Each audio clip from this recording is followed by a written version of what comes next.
Hello, I'm Doug Muzzio. This is City Talk. It's the first of a two-part conversation on New York City transportation and infrastructure.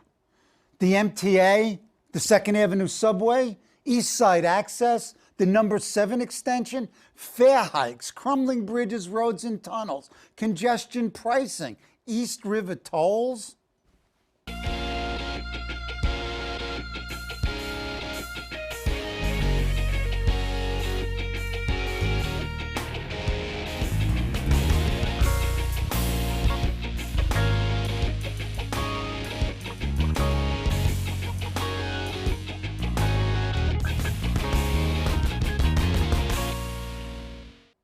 Joining me today and next week to talk about New York City and state's transportation and other vital infrastructure is Robert Buzz Paaswell. Dr. Paaswell is a distinguished professor of civil engineering at the City College of New York. He's the director of the CUNY Institute of Urban Systems and the director emeritus of the University Transportation Research Center, a federally funded center providing research and training to transportation professionals.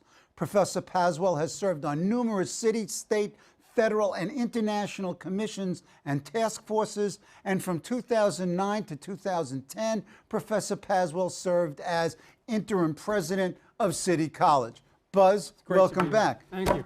Thank you. I had to cut down the bio a lot. I'm sorry, but that's it. Okay, November 6th, we have a new mayor, or at least a new mayor-elect. He calls you up. It's a he. Ask for your advice on policy. He asks you to head up the transition team. What's your advice? The first thing, of course, is the mayor has to put in place a good team. A mayor is not only a leader, he's a manager.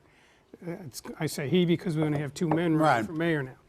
And so the mayor has to make sure that, one, as the leader, he has to share with the public what his vision for New York is going to be in the next 4 to 8 years, and then make sure the team he puts together shares that vision and will work with him towards achieving that. Then after that, we get to transportation. And he has to recognize that transportation is probably one of the biggest thing that impacts New Yorkers. They'll talk about education more, they'll talk about health more, but without the kinds of transportation we have in New York City, the 5 boroughs wouldn't exist the way they do. And the region, and the state, in fact. And all of it. And he has to recognize that while transportation plays such a role in everyone's life, the control that he has over the transportation agencies, the MTA, the Port Authority, is very small. The control he has over his own agency, City DOT, is relatively large, but he still needs largesse from the State Department of Transportation. So he has to accommodate to the realities, but he has to be bold enough to push his vision of what New York needs, especially if we're going to grow. Bloomberg said we're going to grow by another 1 million people.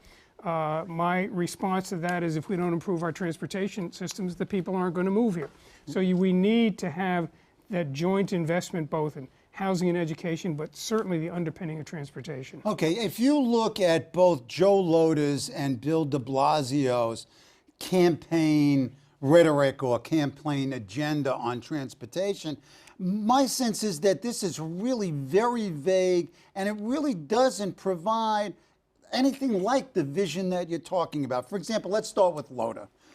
Take control of MTA's bridges and tunnels to reduce costs to commuters. Ain't gonna happen. The state ain't gonna give that one up. Fight for funding for the MTA's 5-year capital plan. You're gonna fight for it? Okay, that's good. How are you gonna pay for it? On and on and on and on and on. Same thing with de Blasio. It tends to be very vague in general. Keep fares affordable. 0 traffic fatalities and home rule on traffic camp. This isn't a vision. That's motherhood. They're both motherhood statements. And they're both, if you read their statements, they're both operational issues. Neither starts from a bigger, broader vision of what New Yorkers can have. Let me just say one thing about the MTA. There should be a ground rule for our whole discussion. The MTA is a public authority, and as you know so well, public authorities are separate parts of state government. They don't belong to the city. In a sense, they don't belong to the state. They're run by a board of governors, and in a sense, they're responsible for their own funding, although we know there's this handshake between the state government and all its public authorities over the state. So you can't just take a unit out of out of the MTA Bridges and Tunnels, and say, the city's going to take this over. Or as Quinn did when she said, we're going to take over the subways. You can't do that.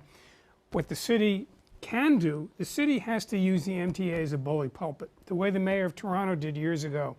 Same thing. Toronto doesn't control the Toronto Transit Commission. It's run by a separate board. But the mayor says, I'm the mayor of Toronto, and its subways are a reflection of how people think of Toronto. And from Giuliani and Bloomberg on, none of them said they loved the MTA. You never heard that. Bloomberg called the MTA workers thugs, which was outrageous. The city should say, we can't control the MTA, but we're going to take ownership of it from a bully pulpit. We're going to show where its flaws are when we go to Albany and ask for money. We might even say perhaps we can restructure the board if the city contributes more to the MTA. That's Okay, talk about the board now. The city of New York only has, what, four out of the 15? 4 or 5. Out of the 15 yeah, board members. They don't have majority control. What you could do is and this gets to an Albany that likes the new mayor, you can restructure the board. When I was in Chicago, there was an RTA Act that restructured the RTA so that the annual budget, the Chicago had 4 of 13 votes, certainly not a majority. Right. But you couldn't pass a year-end budget, which had to be balanced, without those 4 votes. So they really had them by almost the a tail, veto, right? In a sense, they did have a veto. New York And their hearts and minds presumably followed. Absolutely.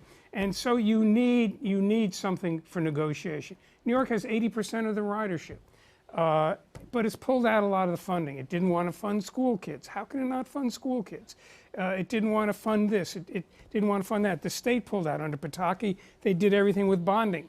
As a result, by changing the nature of funding, not only is the city coming up short in terms of the quality of service that it has, but the rider pays 15 or 18% of their fare towards repaying debt, something that the state and city collectively should do. Okay, so you've got an opportunity now. You've got federal money coming in terms of post-Irene, Lee, and Sandy, but you have these tremendous infrastructure needs. Right. So let's talk about, what do you do? First of all, what do you do fiscally and financially? What's the fiscal state of the MTA right now? Bad. You want to say bad? I mean, that's we could say the fiscal state of the MTA goes from worse to bad to acceptable enough to open the doors every morning, but certainly not aggressive enough to move on like you see London is doing, like the Asian systems are doing, like Paris does, like Seattle does, to mention other cities. Even Chicago is, although they have tremendous fiscal problems. New York is one of the great subway systems, one of the great transit systems in the world. No question about it. It's open 24 hours a day. It carries 8 million people every day and safely. 24 hours a day. People forget that when they talk about the MTA. That's what they want, and it goes to all 5 boroughs. But in order to do that, you have to keep the system maintained, and you have to upgrade it. You've got signals that are 100 years old. You've got rail cars that are 40 years old. You've got buses that need replacing. And there's no overarching, consistent, strategic vision of how to do this. We're building a new line. We're building the 7-line extension. Right. And that's a bother to a lot of people in the transportation business. This was something that was thrown on the table at the last minute because the mayor wanted a stadium on the far west side. And now he says, well, we can have Related do all this development there. In Hudson Yards, which just got... Did Related pay for the subway station? No. Did they say we need a 10th Avenue subway station? No. Did they contribute anything? And not only that, Related is going to get tax deferment on what they build there. There's $250 billion, $1/3 of $1 trillion? Something wrong when the infrastructure of the city can't be supported by the people that benefit most by it. There's something dramatically wrong. And the new mayor can take a look at that and say, hey, the subway benefits a lot of people. Certainly it benefits the people who are going to work. It gets them to high-paying jobs. But it also benefits their employers. It gives the employers access to a world-class, highly skilled, highly diverse workforce. That's worth something. And all the development doesn't take place in Iowa or in southern New Jersey. Development is taking place near subway stations. And that increases the value of the property. Hong Kong realized that when they said that increased value of the subway stations is what we're going to use to pay for the train to the airport. Right. And now Jay Walder is using that same real estate vision as he builds more systems throughout China. Yep. So they recognize that the MTA, and again, the mayor can say, New York is going to grow. The vision of New York, as he said, if for both of them, it's a better New York, better educated. If we're going to have better schools, housing for the low income, let's hope we see that, or the modern income, even for the not so high income, you're going to have to improve transit. And someone has to pay for that. And it can't just come out of fares. We know that the fares only pay for a little bit of the operational expense. Right. But it's got to come out of subsidies, and it's got to come out of beneficiaries paying their fair share. Okay, so given the fiscal difficulties of the MTA, you know, $26 billion needed for simply core capital maintenance and construction. That's how you pay for it. You make the ultimate beneficiaries, or among the ultimate beneficiaries, pay. But the other thing that you mentioned is that the city must up its contribution, which it's been cutting constantly over the last decade or so. We still have something called taxes. Nobody likes to use the word taxes. There's no free lunch. You want to live in a great city, it costs money to live in a great city. It's a hassle, everybody says that. But we've spoken to people, well, let me back up a little. Go ahead. I always give the example of the stockbroker likes to work on Wall Street. He can deal with his lawyers and everybody else. But the stockbroker likes to be down there because the restaurants he goes to are down there. The person who takes care of his shoes are down there. The person that sells him his suits are down there. How do they get to work? They get to work on the subway. And they have to be at work at certain times. Sure. And they would pay for reliability and surety of transit. So they would pay a little more in fares, for example, if they knew that there is better service on the subways. Right. The service, we need much more service on all of the rail lines. We need more service on the bus lines. We need more bus routes as the city expands. This all costs money. It's not going to come from nowhere. The fares are too low. I think the fares have to be raised, but I think... So you would at least retain the current fare structure that with the automatic increase in 15 and 17. I would increase that and maybe increase them a little more, with the idea being that, as in London and Paris, that workers get subsidized for their transit. So that if you're a low-income worker and the fare, let's say, goes up to $3, and that's a lot out of your pay, you get a subsidy from your employer in doing that. The employer should recognize that you're wishing and hoping. What are you smoking?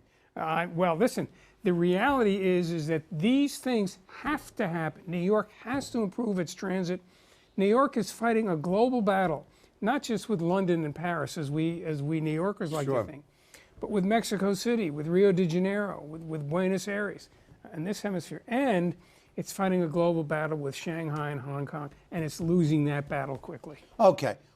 How do we begin winning that battle? What do you do? We invest. We need the government to invest. Certainly, the one thing that all of those, that the Europeans and Asians have, is their federal government invests in it. We need our federal government to increase its programs. Excuse it's me, not going to happen. The likelihood? The likelihood, well, it tells you maybe who you should vote for or something like that. The point is that we are in a devolutionary period of government when we really need is an interventionist period of government. The idea of the stimulus that Obama had, small, you need continued stimuluses to increase it. The stimulus was enough. New York could eat up every bit of capital funding that the federal government gives out every year for public transit, but it can't do that. It's got to distribute it. So cities in the far west and the Midwest are rapidly increasing public transit. They recognize the value of it. Cities that never had it before, Dallas and Houston, have good public transit systems now. Denver has good public transit systems now. 10 or 15 years ago, that have said they're going to live on cars. Sure. They don't want that. And their populations are saying, their younger populations, we're going to live near train stations. We're not going to buy a second car. We might not even buy a first car. So people recognize that there are big changes coming because of the availability of public transportation.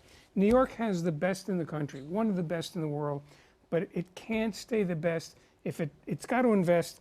First of all, it's got to improve what it has to modernize, and it has to expand. Okay, talk about those two pieces. What modernization must occur and what expansion, whether of rail, bus, what are we talking about specifically? First of all, modernization needs to go to all computerized train control.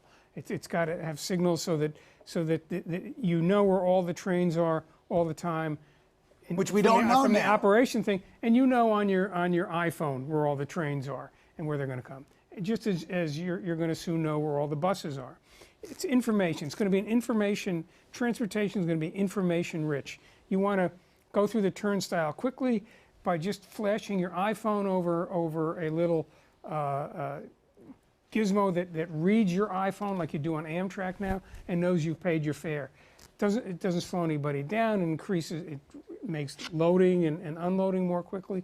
You want to increase service. That means you have to improve the quality of signals and switches, and in order to do that, you need investments in hardware. Okay, those are technological fixes. Right. What else? And well, I mentioned providing more information. You need the stations to be clean, among other things. You need, and eventually you need more modern cars. And then we haven't even talked about the bus fleet yet, but the buses serve it. Please. One thing is the select bus service, which is bus rapid transit in New York. Right. There's not enough of that, but it's not a fix for where you need higher capacity. For example, if you build the West Side yards out, you're going to need, and if you go up the 1 and 2 and 3 line on the Upper West Side, you know it's already overcrowded. Right. You need another rail line on the far West Side. Nobody's even talking about that yet. What about the East Side? I mean, go ahead. Yeah, well, that goes, you need more capacity on the East Side. The 2nd Avenue subway is underbuilt. There's no express tracks on it. It's a crime that they built it like that. But they did it because there was no money. There is none of the mayors or governors have had a strong enough vision in what transportation can do for the city to really push out the transportation agenda. One thing about Governor Cuomo that I will say is his finally building the Tappan Zee Bridge is a stroke of genius.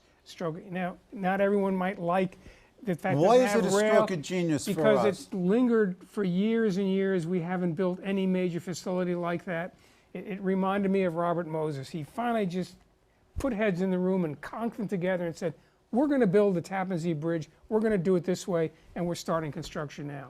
So whether or not this is the best Tappan Zee Bridge, enough lanes or bike lanes or car connections to mass transit, it's going to be built, and I think that shows that if there's a will, you can get something done, or if there's power, you can get something done. Okay, now, what specifically, do you expand subways? Do you expand buses? Where do you move? Don't you have to move to less concentrated areas of the city? Absolutely. And those areas that are currently underserved? Yeah, we have, parts of Queens, I grew up in, are awful. They're not served in at the Bronx. all.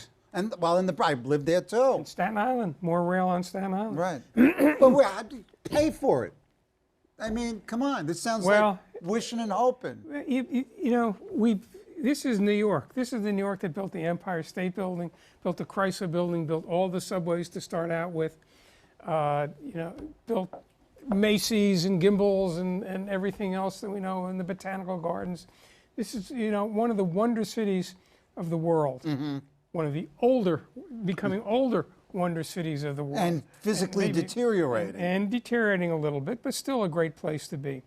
We've got to capture the wealth in some ways. I'm not suggesting that stockbrokers give a part of their bonus to pay for the transit, but I made the comparison. This was just before the stock crash. In the year before the stock crash, the total amount of bonuses paid to Wall Street brokers was the equivalent of what it's costing to build the 2nd Avenue subway. There's got to be a lesson in that someplace for somebody. There probably is. And to continue in a sense on that lesson, you talked briefly about Hudson Yards and the number 7 train. The innovative financing that's supposed to finance that expansion was based on presumed development, but the city is already falling behind in the collections and we're going to have to make up the money. In this East Midtown rezoning, they're starting the rezoning before they deal with the infrastructure. So that, you know, they've got it all backwards here. Well, the West Side Yards, the original thing, and I spoke to somebody in economic development years and years ago, they were going to do it by TIFs, tax increment financing. So as the taxes go up, because the property values go up, they could collect some of those. Sure. And they were going to use that to float bonds. Right. But the cost of the subway was higher than any kind of bond offering they could give. And secondly, would a new mayor want to come in and find out that all the tax increment from a certain district was going to go to pay for transit and not schools or Sure, firehouses or parks Right. or something else like that? So you're tying the hands of the person that comes after you. You need to think of long-term financial strategies, numerous ways of getting things, starting with the federal and the state, get federal and state commitment. Spend time in Albany. You know, we had commuter taxes. Those are on the table. When I worked, Forget commuter taxes. wrote some white papers for the Ravitch Commission, we looked at a number of different ways of providing funds. and Excuse were me, all but given- they ignored it. They ignored it all. They ignored it all. So all the plans by the transportation planners, the infrastructure planners, former lieutenant governors, once it gets to Albany, it dies. Well, it's because they don't lobby individuals. They don't lobby. I think they have to lobby hard enough and let them know that their districts are impacted by New York just the way New Yorkers are impacted by New York. The tolls over the bridges, you know, that's something that's always floated and down. Let's stop. Let's get into a little bit of specific here. We're talking about the weaknesses in the MTA finances, and the current MTA financial plan doesn't include the cost of expired labor contracts and no net pay subsequent to a negotiation. How do you fund this?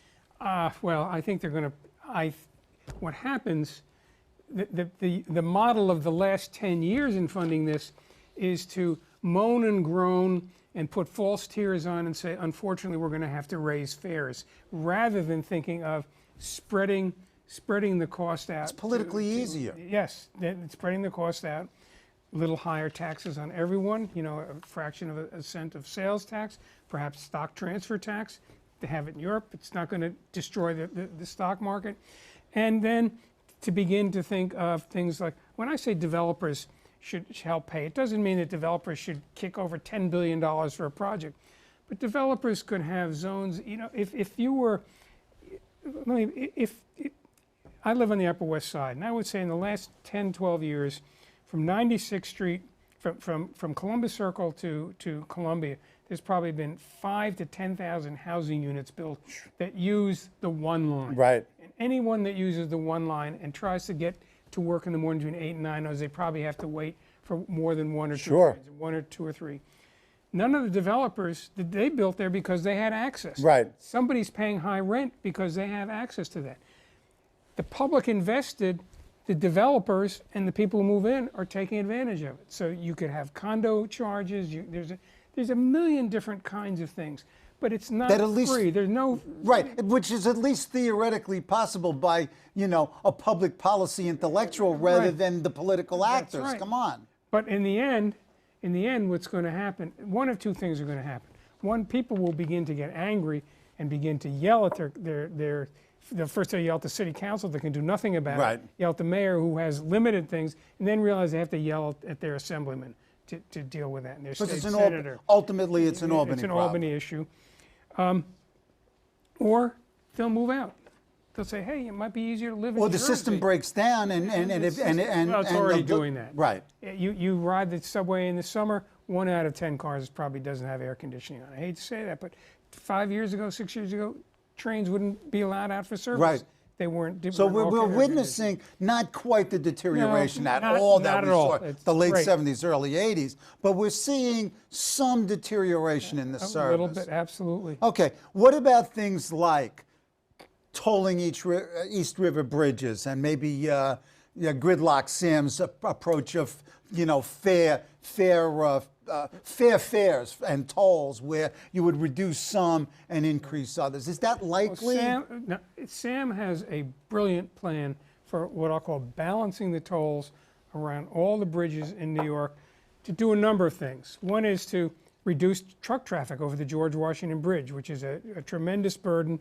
If anybody goes on the Cross Bronx Expressway or anything else. But, why don't we have rail coming into New York? The Nadler thing of a rail tunnel bringing rail back into New York, so we don't need all those Excuse me, trucks. didn't my Governor Christie, kill this for Well, that was passenger rail. That wasn't even okay, freight I'm rail. sorry. So we have to.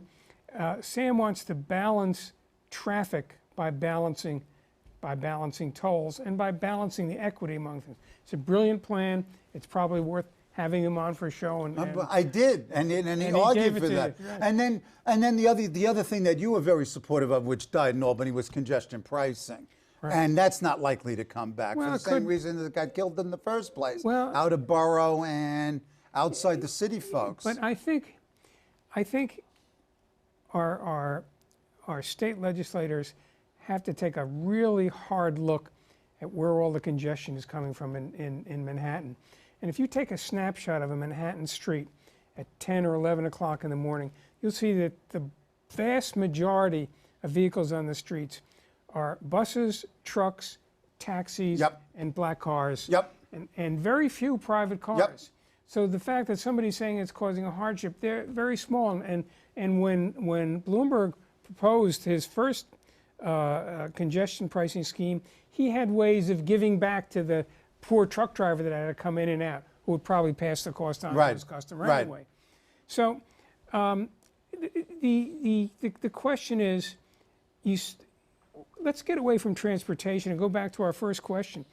The mayor has to state, what is the vision of New York to New Yorkers? I live on the Upper West Side. I have two gorgeous granddaughters. I try to get them in every talk I give, that live 10 blocks from me.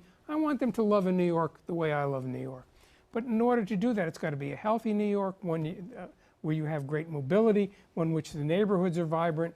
And in order to do that, you need this underlying great public transportation system. Okay, you're coming back. You're back for a show airing next week. We'll hold off a little bit. My thanks to Robert Paaswell for being on the show and for agreeing to continue our conversation next week here on CUNY TV.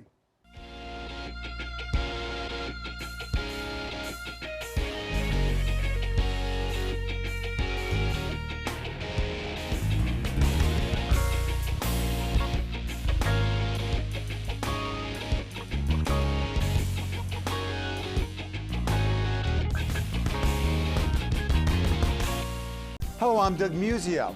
Let us know what you think about this show. You can reach us at CUNY.TV. When you get there, click on the bar that says Contact Us and send your email. Whatever it is. Thanks, no thanks, obnoxious, do it. Send it.